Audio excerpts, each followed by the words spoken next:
ప్రస్తుతం విద్యా సంస్థలు కానీ పరిశ్రమలు కానీ ఇప్పుడు ఇందాక మన మీరు చెప్పినట్టుగా ఇంతకుముందు డిస్కషన్లో హోటల్స్ గురించి మీ పరిధిలో హోటల్స్ ఉన్నాయి మ్యామ్? సార్ హోటల్స్ ఉన్నాయి సార్. హోటల్స్ కలిసి మనము రివిజిట్ చేసాము, అవసరమైన చోట ఎన్హాన్స్ చేసాము సార్. హాస్పిటల్స్ కూడా చేసాము సార్.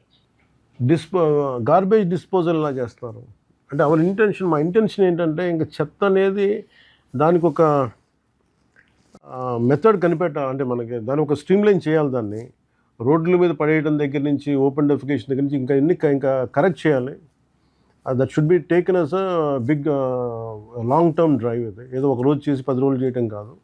సో దీని మీద మీరు దానికోసం మనకి income has to be generated which is wilful, అంటే మన రైట్ఫుల్ ఇన్కమ్. ఇది మనం రావాల్సిందే. ఇన్ని సర్వీసెస్ తీసుకున్న తర్వాత విద్యా సంస్థలు ఎందుకు వీటిని ట్యాక్సులు కట్టడానికి ఇబ్బంది పెడుతున్నారు? ఏమంటారు? కారణాలు ఏమంటారు? లాస్ట్ ఇయర్ అయితే అంత కోర్సివ్ గా వెళ్ళలేదు సార్. అంటే is it a political intervention or what is it? Or is it administrative inertia or is it could you give me an explanation for that? Sir, we had some issues politically as well, sir. మాకు వేయొద్దు, students ఉన్నారు, తగ్గించండి అని వచ్చాయి. కానీ once we get clear directions from your side, sir, we'll proceed without any అంటే నేను చెప్పదలుచుకుంది ma'am, including to all the members for part of this discussion, you do your job well. Whether an incentive to be given or not, whether they appeal to political leaders, then let it come to cabinet. మొన్న మీరు చూస్తే కూడా for example been to east Godavari Rajahmundry, Andhra paper mills owes around 13 crores 50 lakhs. They are using obnoxious amounts of water and they are releasing obnoxious amounts of drainage and pollution to the Godavari river. On the top of it, no PCB norms are being applied, nothing, and they are very confident about maybe they have the political connections. But what I told PCB officials is, it is your job to send a note. Whether it will be implemented or applied, that is another headache. నేను అనేది ఏంటంటే మీరు ఎందుకు షన్ చేయాలి బాధ్యత నుంచి? అది మీరు నా క్లియర్ కట్ డైరెక్షన్ ఏంటంటే, I want everyone should be accountable and responsible. They have to pay the money. మీరు పర్ క్యాపిటా ఒక మనిషి మీరు ఇన్ని 135 లీటర్లు నీళ్ళు వాడతారు సరాసరి. అలా తీసుకుంటే కనీసం ఒక 135 లీటర్లు నీళ్ళు వాడతారు. దాంట్లో 80% గ్రే వాటర్ వస్తుంది.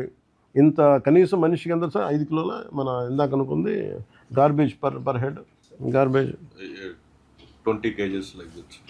సో కనీసం ఒక 1000 మంది ఉంటే ఒక టన్ను చెత్త అయితే వస్తుంది. అటు ప్లాస్టిక్ కానీ ఒక 1000 మంది ఉంటాయి.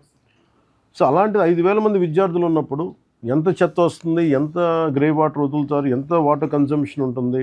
అలాగే ఇవన్నీ అంటే ఎందుకంటే నేనే చెప్తున్నాను, నేనే పర్సనల్గా ఓపెన్ ల్యాండ్ ట్యాక్స్ అర్బన్ ఏరియాలో ఉంది కాబట్టి నేనే 15 లక్షలు కట్టాను.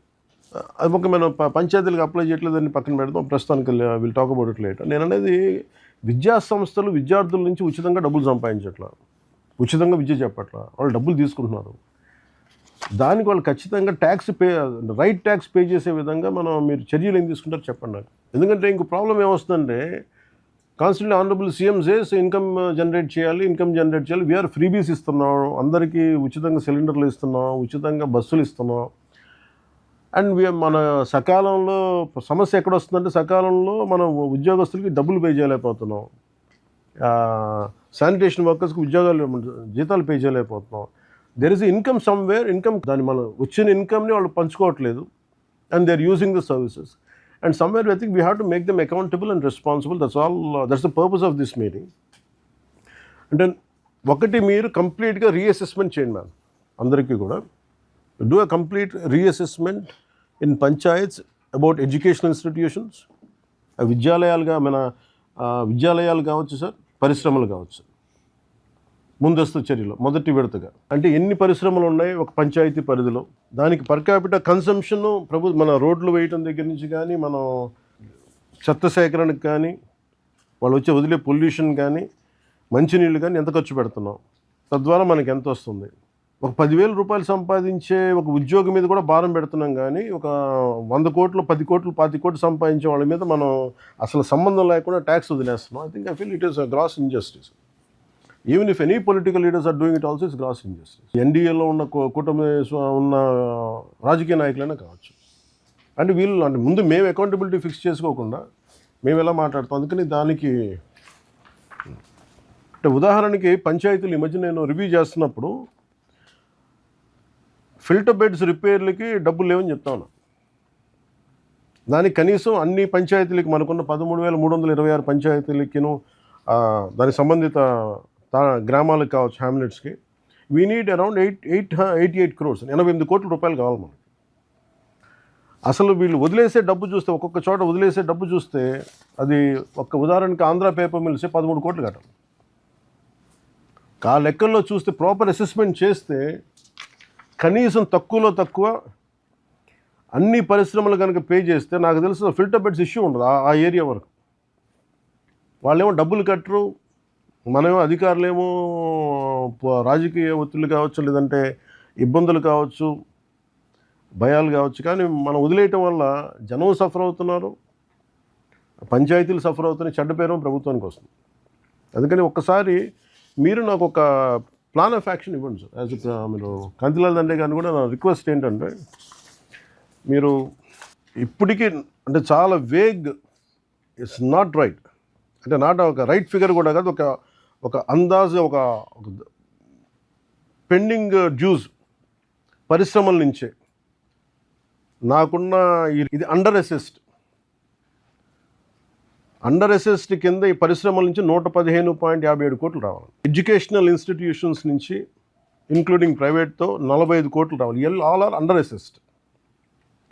వీటి దగ్గర నుంచి కనీసం వీళ్ళిద్దరి దగ్గర నుంచే కనీసం మీకు 160-170 కోట్లు చాలా పూర్లీ అసెస్డ్ ఉంటేనే దాంట్లో సగం డబ్బు ఖర్చు పెట్టినా ప్రతి పంచాయతీలో ఫిల్టర్ బెడ్స్కి, రిపేర్స్కి, మెయింటెనెన్స్కి వచ్చేస్తాయి.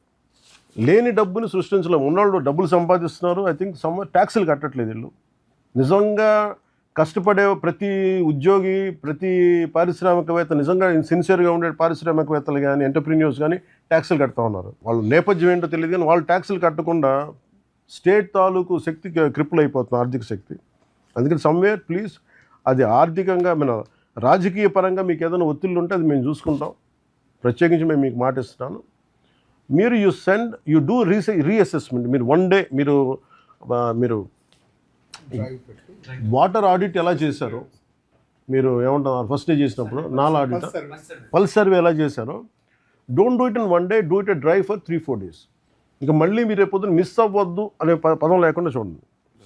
అంటే ఎంత పొటెన్షియాలిటీ ఉంది అంటే పంచాయతీల దగ్గర నుంచి రైట్గా రికవర్ చేస్తే 5,496 కోట్ల రూపాయలు.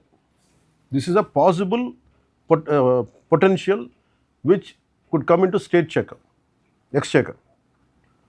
దీన్ని నిజంగా కనుక వస్తే శానిటైజేషన్ రిక్వైర్మెంట్లు కావచ్చు, ఫిల్టర్ బెడ్లు కావచ్చు, ఉద్యోగులకి జీతభత్యాల పెంపకాలు కావచ్చు, వీధి లైట్లు కావచ్చు, ఇంకెంతసేపు మనం కూర్చోబెట్టి నిజంగా 5,000 ఇప్పుడు 496 కోట్ల రూపాయలు పొటెన్షియాలిటీ ఉంది మన ఆంధ్రప్రదేశ్ పంచాయతీలకి యాజ్ ఆన్ నౌ.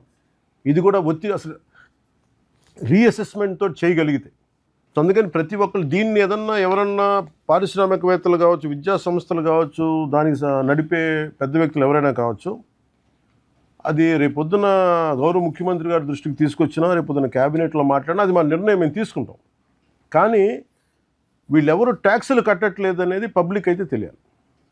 ఒకవైపు పబ్లిక్నేమో వేధిస్తున్నాం, మీరు ట్యాక్సులు కట్టాలి, ట్రాఫిక్లో వెళ్తుంటే చలాన్లు కట్టాలి ఇచ్చేస్తున్నాం. కానీ ఇంత డబ్బులు సంపాదిస్తా కనీసం వీళ్ళు ట్యాక్సులు కట్టకపోవడం అనేది చాలా చాలా దురదృష్టకరం. As a government, as a responsible officials, I request you all through principal secretary గారు, through Kantilal Dandeji, please you take the needful action, sir. Make sure everyone is accountable. Whether how much they pay, they do not pay, that will what are the further consequences, we'll take it forward. That should be the objective of this.